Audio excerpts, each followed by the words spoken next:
여러분 안녕하십니까? 인터넷 필그림교회 김홍기 목사입니다. 오늘은 김문수 차기 대통령감, 미국 보수에 의하면 문재인은 문화적인 공산주의자, 이런 제목으로 말씀을 드리겠습니다. 네, 해맑은 얼굴에 우리 김문수 위원장, 무려 3선 국회의원입니다. 그리고 경기도지사를 32대 33대 연임을 한 분입니다. 국정 경험이 아주 풍부한 그런 분이죠. 지금은 이제 경제사회노동위원회 위원장이 막 되었습니다. 앞으로 활약을 기대합니다. 네, 이 분야에서 일을 열심히 하도록 좀 놔둬야 되는데, 이 더불어민주당, 더불어벌건당 사람들이 가만히 있질 않죠. 네.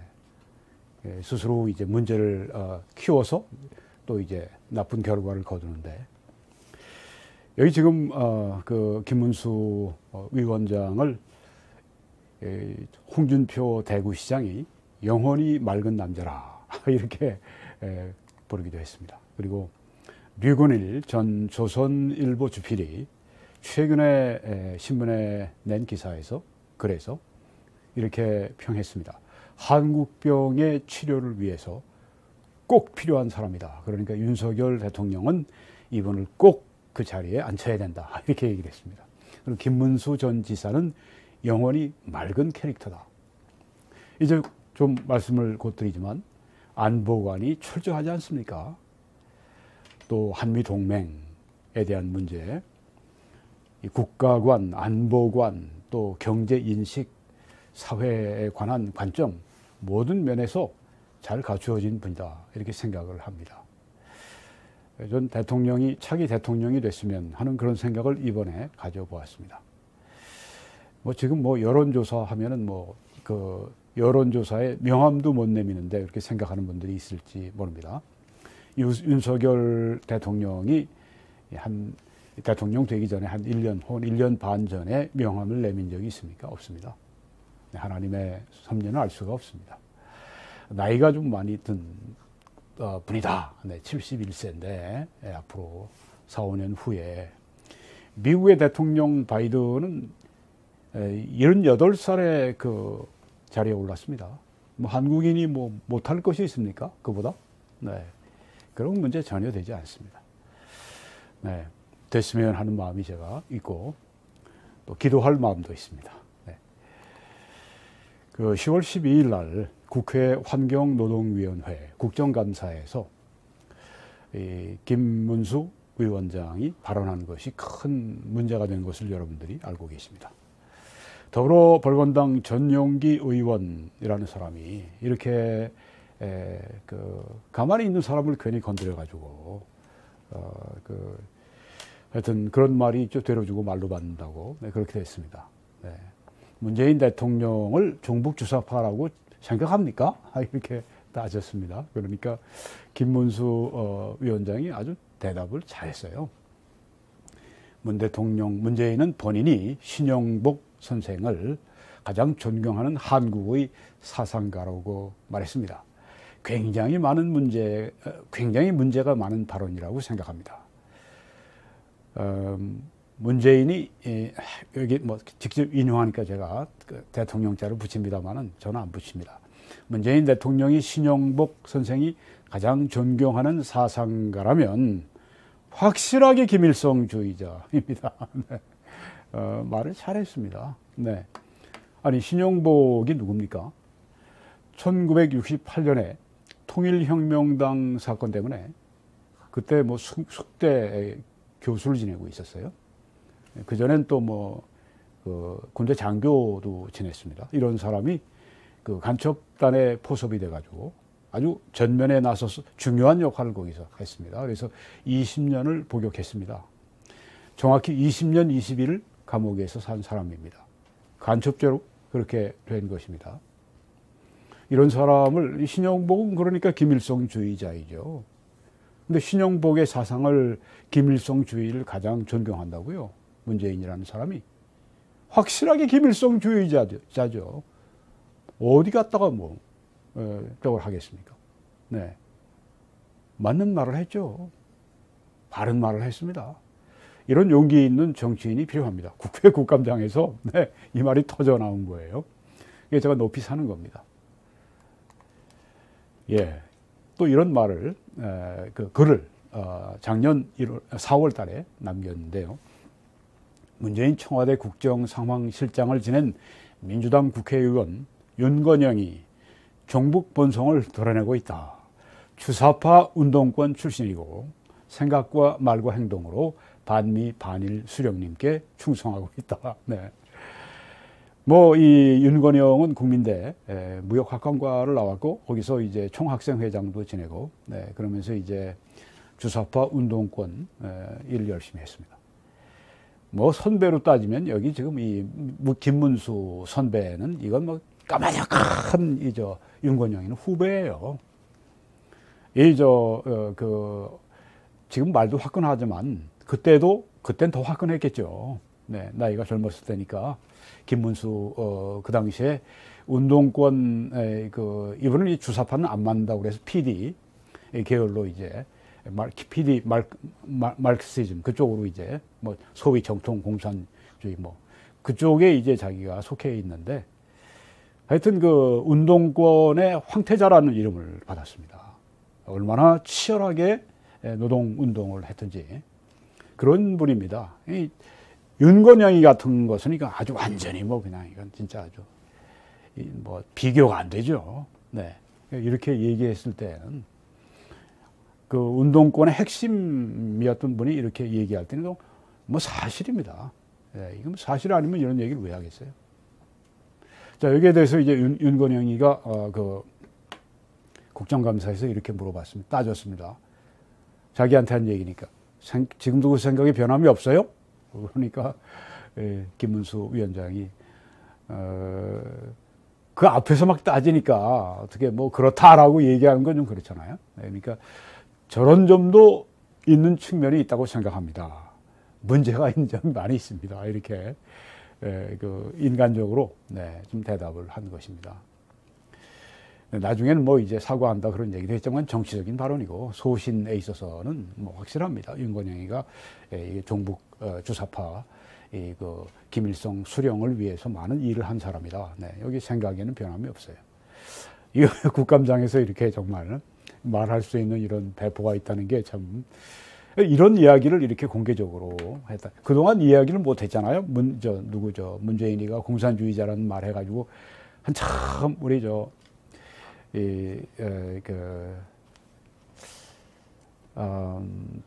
네, 제가 기억이 안 나는데, 네, 우리 고영주 변호사님이, 네, 그래서 이제, 어려움도 겪으시고 그래서 이제 승리하셨습니다. 네.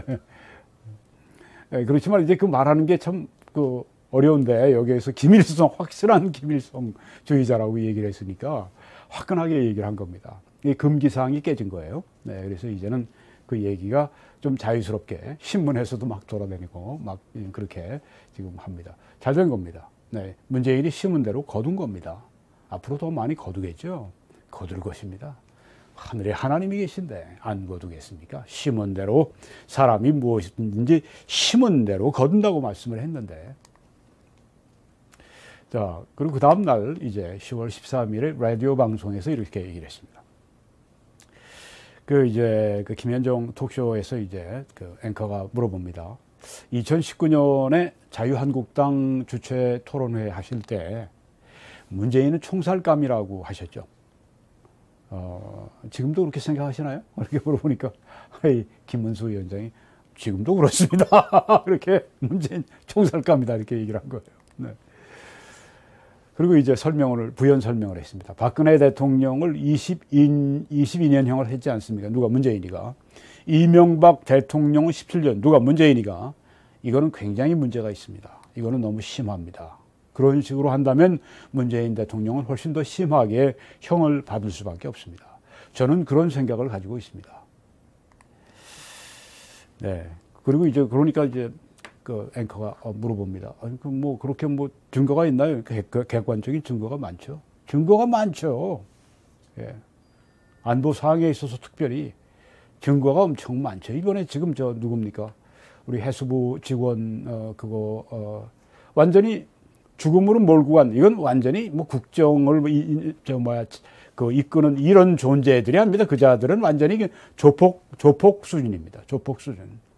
사람을 살인으로 끌고 가다니 대통령이 돼가지고 무슨 뭐 정보원장이 국가정보원장이 돼가지고 해수부 장관이 되고 이거 다 이 살인으로 만들어가는 조폭들하고 똑같지 않습니까? 안 그래요? 제가 틀린 말 합니까?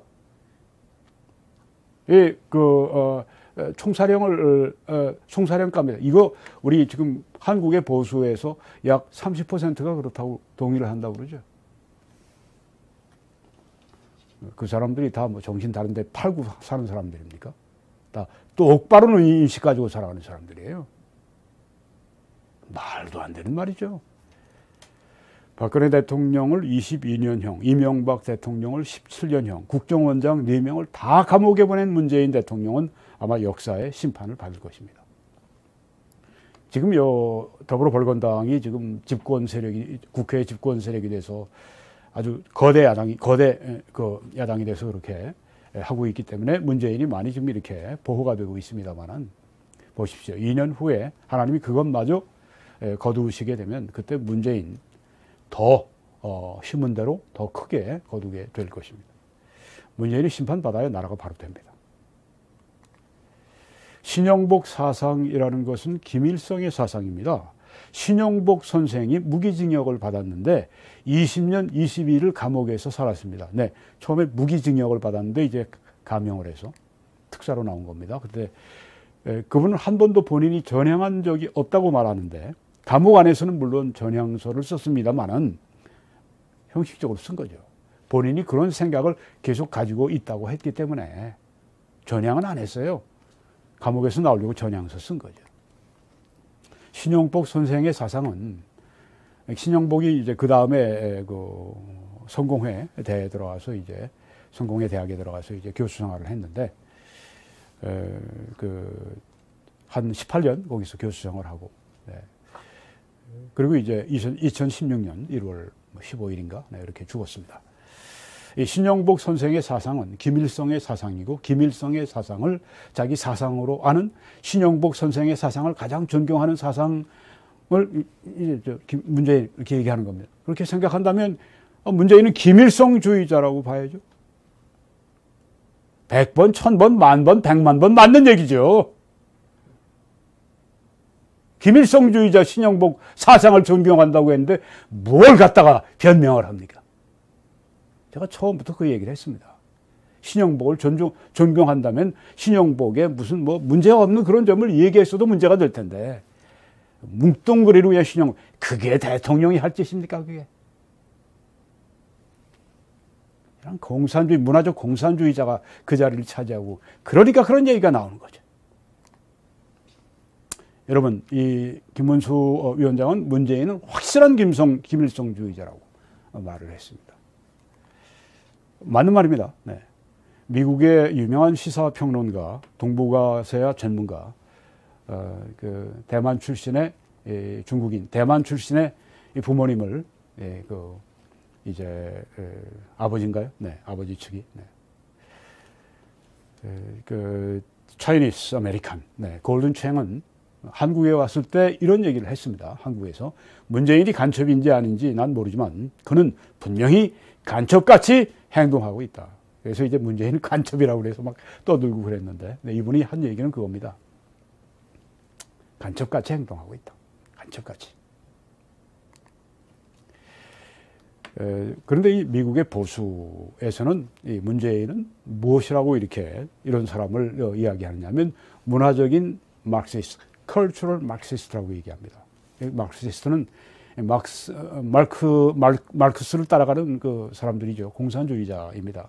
문재인은 문화적인 공산주의자다. 이게 미 보수의 견해입니다. 제가 용어를 어디서 가져왔냐면 여기서 발견할 수 있어요. We will not be silenced. 왼쪽에 저자인 얼윈 루처 박사가 있습니다. 이분은 아주 이 복음주의 계열에서 가장 존경을 받는 그런 이 목사님 중에 한 분입니다. 네. 얼마 전에 이 책을 한 2년 전에 쓰셨는데, 여기 저 서문에도 닥터 데이비드 제르마이어라고 지금 미국에서 가장 이 영향력이 있는 그 TV 설교 목회자면 TV 설교하는 그분이 거기에 써놓은 걸 보면요, 내가 할 수만 있다면 이 책을 모든 미국의 그리스도인들 손에 한 분 한 분에게 다 이렇게 들려주고 싶다, 이렇게 이야기를 할 정도로, 또 이 미국의 복음주의자들은 이 미국의 정치에 아주 굉장히 그 중요한, 그리고 아주 굉장히 강력한 한 블록을 형성하고 있습니다. 이번에 11월 8일 날 미국의 중간 선거가 있는데 여러분 기도하십시오. 보수가 승리하도록. 그래야 나라가 제대로 됩니다. 그런데 그때 아주 큰 영향력을 행사하게 될 겁니다. 그 대표적인 지도자가 이제 이 책을 쓰면서 이 용어를 여기 얘기했습니다. 이분이 하는 얘기가 아니라 미국의 보수들이 하는 얘기입니다. 네. 왜 그 문재인을 문화적 공산주의자라 부르느냐? 문화적 마르크시즘을, 문화적 공산주의를 지향하기 때문에. 달리 얘기하면 민주주의적 사회주의인데 민주주의적 사회주의, democratic socialism. 이것은 이제 마르크시즘 공산주의는 맞는데 변형된 공산주의라고 하는 것입니다. 문화적인 공산주의자 문재인. 자, 이들이 신기루 약속과 주장을 합니다. 이들의 정체를 여기서 알 수 있습니다. 이들은 밑에 있는 사람은 이제 죽었지만 이 베네수엘라를 완전히 말아먹은 이 문화적 공산주의자 이 차베즈입니다. 이 문화적인 공산주의자 두 사람, 이 사람들은 공통점이 마르크시즘의 극단을 배제하겠다, 그렇게 약속을 합니다. 자기들은 극단이 아니다.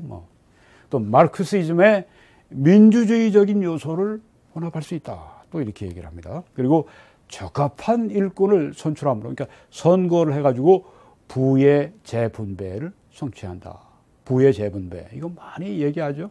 문화적인 공산주의자들이 이 말을 잘 합니다. 네, 그런데 이제 정권을 얻어가지고 그 일을 하겠다고 하는 거예요. 그러니까 이 사람들이 정권을 얻을 때는 부정선거고 뭐고 개의치 않습니다. 네, 특별히 차베즈 같은 경우는 네. 문재인도 사실 그때 당선이 될 때 보면 박근혜 대통령 탄핵하고 하는 과정에서 홍수 같은 거짓말을 해가지고 그래서 당선된 사람 아닙니까? 그리고 이 문화적인 공산주의자들은 시스템을 붕괴시키는 형태로 마르크시즘을 도입합니다. 자유민주주의 시스템을 하나하나 붕괴시켜버립니다. 원자력 발전 같은 그런 것도 하나하나 시스템을 붕괴시켜버립니다. 어떻게 해요? 사람을 집어넣어가지고. 어떻게 해요? 선거를 통해서. 그럼 문화적인 공산주의자들을 선거에서 이기게 해서 합법적으로 그렇게 나라를 말아먹는 것입니다. 그리고 이 문화적인 공산주의자들은 정치적인 문화적인 지배를 통해서 마르크시즘의 세력과 추종자를 그 나라 안에서 얻는다고 하는 것입니다. 정치적으로 지배한다. 문화적으로 지배한다. 그렇게 해서 이 공산주의 세력과 이 추종자를 얻는다. 이제 기존의 그 폭력을 통해 전쟁이나 이런 걸 통해 공산주의 혁명을 일으킨 것이 아니라 이들은 문화적으로 정치적으로 지배하는 것을 통해서 나라를 공산화시킨다고 하는 것입니다. 이들은 전통적인 마르크시즘, 전통적인 공산주의, 그리고 그것의 전략은 끝났다, 이렇게 봅니다. 이렇게 테크니컬하게 할 때는 마르크시즘은 어떤 이 공산주의 철학을, 이념을 말한다. 그리고 이제 이 커뮤니즘, 공산주의는 이제 정치적인 그런 시스템을 말한다. 이렇게 얘기하지만 그게 그겁니다. 그렇죠? 네. 공산주의. 네. 전통적인 마르크시즘과 그 전략은 끝났다. 그러니까 자기들은 이제 문화적으로 한다고 하는 겁니다. 정치적으로 한다고 하는 겁니다. 공산주의를. 이렇게 해서 이상향을 건설해 나간다. 그것입니다. 이 사람들은 이제 사회주의 건설이죠. 그래서 국가를 탐욕으로부터, 그러니까 자본가들의 탐욕으로부터, 인종주의로부터, 그리고 계급의 구조에서 자유케 한다. 이 사람들이 이렇게 하면서 얼마나 나라를 나눠먹고, 얼마나 나라를 더럽히고, 얼마나 나라를 또한 모순되게 만들고, 얼마나 나라를 혼돈 속에 빠뜨리고, 가난 속에 빠뜨리고, 나라를 나눠 서로 그냥 이 계급 투쟁을 시키고, 네. 얼마나 그렇습니까? 지금 여기 미국에서도 얼마 전에 말티네즈라고 하는 이 LA의 어떤 그 시의원장이죠. 네. 막 자기들끼리 모인 특별히 이 사람은 히스패닉 계통인데 히스패닉 계통의 사람들 두 사람하고 이제 시의원들하고 앉아서 막 그냥 흑인들 또 이제 뭐 유대인들 막 아주 인종주의적인 발언하는 게 이게 리킹이 됐어요. 그래갖고 그 사람 지금 잘려나갔습니다. 스스로 뭐 사퇴할 수밖에 없었고 나머지 두 사람 사퇴하라고 막 지금 압박이 들어가고 이게 뭡니까? 이 좌파들이 인종주의 뭐 반대한다 그러면서 안에 들어가서는 그들 안에서 얼마나 이렇게 인종주의가 있습니까? 그렇죠? 전에도 보면 그 누굽니까? 그 바이든이 이 오바마에 대해 사과했죠. 네. 뭐 클린턴하고 오바마에 대해서 뭐 니그로 그런 거 경멸적인 그런 인종주의적인 발언을 해가지고 나중에 이게 바로 이겁니다. 이 사람들이 인종주의 자기들 안에서 뻔히 있으면서도 불구하고 정치적으로 그걸 이용해 먹으려고 하는 사람들이 부패한 인간들이 하는 것입니다. 그리고 국가가 점진적으로 생산 수단을 소유해도 개인적인 자유를 준다. 그게 됩니까? 그게 얼마나 막 잡고 쳤으면 이 삼성의 이재용 회장이 난 더 이상 자녀에게는 물려주지 않겠다 이렇게 됐습니까? 이게 말이 됩니까? 자본주의 국가에서 원하면 하는 거죠. 이게 뭡니까? 개인적인 자유를 그냥 삼성을 국유화하지 못해서 그냥 잡아먹지 못해서 그러다가 결국은 이제 5년 하다가 이제 내려갔는데. 보편적인 의료 서비스를 통해서 의료 옵션을 제한하고 임금과 비용을 정한다. 완전히 국가 통제 아래에서 이 의료 옵션이 된다. 이거 되면요, 이 캐나다에 지금 있는 것보다 상황이 더 나빠질 것 같은데 캐나다 의사 구하지 못해 야단입니다 지금. 그리고 무상 대학 교육을 시킨다고 그러죠. 네. 미국에서도 지금 그 얘기를 하고 있죠. 샌더스 의원이나 이런 사람들이. 문화적인 공산주의자들이에요. 사회주의자들. 가난한 자들에게 보조금을 지급한다. 여기 지금 샤베지가 그거 하다가 망한 겁니다. 유가가 막 하늘 모르고 뛸 때는 돈이 기름 많은 나라에서 기름 막 해서 그냥 했지만 유가가 막 그냥 천정부지로 밑으로 막 그냥 그 벼랑으로 떨어지니까 그때는 그냥 이러다 망하는 겁니다. 이러다. 그리고 부자와 빈자의 차이를 줄여서 모두 더 나은 삶의 조건을 소유한다. 지금 시진핑이나 이 공산당 간부들 얼마나 이게 부자인지 압니까? 미국의 이런 정치인들 상원 하원 의원보다 몇 배인가, 4배인가, 10배인가 재산이 많다고 그러죠. 부자와 빈자의 차이를 줄여요. 모두 더 나은 삶의 조건을 소유해요. 북한을 보십시오. 김정은이 요트 타고 돌아다니고 말이죠. 그냥 여러 가지 사치 부리는 동안에 얼마나 많은 사람이 굶어 죽습니까? 말도 안 되는 짓을 하고 있습니다. 경쟁을 배제한다. 그래서 나라를 말아먹는 겁니다. 임금과 가격을 통제한다. 완전히 큰 정부. 이게 좌파 특징이죠. 정부가 판단하고, 그러니까 안 되는, 경쟁에서 안 되는, 그런 어떤 회사나 사업이 있으면 정부가 판단해서 보조금을 지급한다는 겁니다. 이건 자본주의 경제에서는 퇴출돼야 되는데, 그러니까 효율성, 경쟁력도 없는데 그냥 계속해서 밀어주고, 그렇게 해서 혈세들이 다 그리로 빠져나가고, 이러면서 경제가 나빠지는 거죠. 정부의 통제는 임금 안정과 상위 1% 부자가 99%의 사람들보다 더 소유하지 못하게 한다. 네. 상위 1%가 부자가 99%의 나머지 사람들보다 더 소유하지 못하게 한다. 뭘로? 정부 통제로, 임금 안정으로, 이런 것으로. 실패 또 실패합니다. 이건요.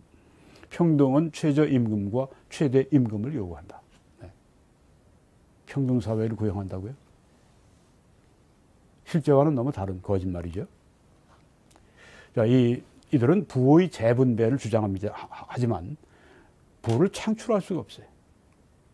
문재인이 지금 하고 나간 거 보시죠. 빚 얼마나 지고 나갔습니까? 그리고 산업을 많이 무너뜨려가지고 이렇게 코비드 이후에 오는 이런 그 경제 환경에 한국이 지금 얼마나 윤 대통령이 별 말을 안 해서 그렇지 얼마나 잘못된 걸 남겨놓고 갔습니까? 다시는 이런 사람 대통령이 돼서는 안 되는데. 표현의 자유, 여행의 자유, 종교의 자유를 억압합니다. 이번에 코비드 할 때 한국에 산 거 보십시오. 교회 얼마나 억압합니까? 이번에 아니 국회에서 지네들이 던진 그 질문에다가 답변을 하는 김문수 위원장에게 고소를 해? 이게 완전히 인민민주주의 하겠다고 하는 겁니다. 인민민주주의. 왜 주사파니까 인민민주주의 아닙니까? 그리고 민주주의를 해요? 자유로 억압하죠. 이 사람들은 민주주의적 사회주의 혹은 민주주의적 전체주의로 빠지는 겁니다. 독재로. 필히 그렇게 됩니다. 제가 여기 지금 문재인이나 여기 차베즈나 이런 사람 미워해서 하는 얘기가 아니에요. 스웨덴에서는 이걸 해봤습니다. 유럽 대표로 철저히 실패했어요. 남미 대표로 베네수엘라가 했습니다. 철저하게 실패했습니다. 이 사람 때 차베즈 때 시작해갖고 남미 최대 부국이었는데 이 사람 그렇게 해서 세계 최대의 석유 매장량을 가지고 있는 나라가 니콜라스 마두로 2대째 이거 완전히 그냥 아주 나라가 절단이 나는 거죠 지금. 이자들은 돈을 억수로 가지고 있습니다. 여러 가지 비리를 통해서 환율을 이런 악용하고 해가지고. 근데 국민들은 어떻습니까? 국민들은 게을러지고 국가에서 그냥 배급 주니까 마약 중독에 빠지고 사치하고 방탕, 돈 있는 자들은 사치하고 방탕하고. 사회주의 정부를 선출한 결과 심은 대로 거둔 겁니다. 근데 이 사람들 더 나빠져요. 계속 또 정부 의존한다고 그러죠. 마약을 맞은 겁니다. 마약, 정치적인 마약을. 이게 가난에 저주받는 길입니다. 이게요. 김문수 전 지사는 차기 대통령감이라고 저는 생각합니다. 미국 보수에 의하면 문재인은 문화적인 공산주의자입니다. 우리는 지금 이런 사람들이 대통령이 앞으로 또 될지 모르는데 이거 보통 문제가 아닙니다. 나라가 절단 날 수가 있습니다. 다음에는. 정말. 그리고 교회가 얼마나 커다란 피해를 받게 될지 모릅니다. 영적 전쟁이에요. 그래서 여러분 이 말씀 기억하십시오. 그것으로 너희가 주 안에서 그의 힘의 능력으로 강건하여지고 마귀의 관계를 능히 대적하기 위해 하나님의 전신갑주를 입으라. 우리의 씨름은 혈과 육을 상대로 하는 것이 아니요 통치자들과 권세자들과 이 어두움의 세상 주관자들과 하늘에 있는 악의 영들을 상대함이라. 그러므로 하나님의 전신갑주를 취하라. 이는 악한 날에 너희가 능히 대적하고 모든 일을 행한 후에 서기 위함이라. 우리는 이런 문화적 공산주의자들 혹은 북한에 있는 공산주의자들하고 싸움을 하는 것이 정쟁이 아닙니다. 이것은 바로 영적 전쟁입니다. 여러분 기도하고 하나님의 전신갑주로 무장하고 싸우시기 바랍니다. 이 사역을 위해 함께 기도해 주시고 전파해 주시고 헌금해 주셔서 이 방송이 여러분의 방송, 여러분의 사역, 여러분의 전파, 여러분의 착한 일 되게 하시기 바랍니다. 그때 하나님이 가만 안 계십니다. 하나님이 그런 사람들에게 축복하시고 보상하시고 칭찬하시고 그렇게 하십니다. 이 약속을 그들에게 이미 주셨습니다. 하나님이 너희 모든 은혜를 너희에게 넘치게 하실 수 있으니 이는 너희로 모든 일에 항상 모든 것이 넉넉해 모든 착한 일을 넘치게 하게 하려 하십니다. 우리가 열심히 하나님을 섬깁시다. 그리고 이 약속을 주장합시다. 그때 이 약속이 우리에게 풍성히 쏟아지는 것을 경험하게 될 것입니다. 한국에서는 이 신한은행의 정보를 통해서 참여해 주시고 미국에서는 뱅크 오브 아메리카 이 정보를 통해 함께 참여해 주십시오. 하나님의 놀라우신 은혜가 여러분들에게 우리 한국 위에 넘치시기를 간절히 축원합니다.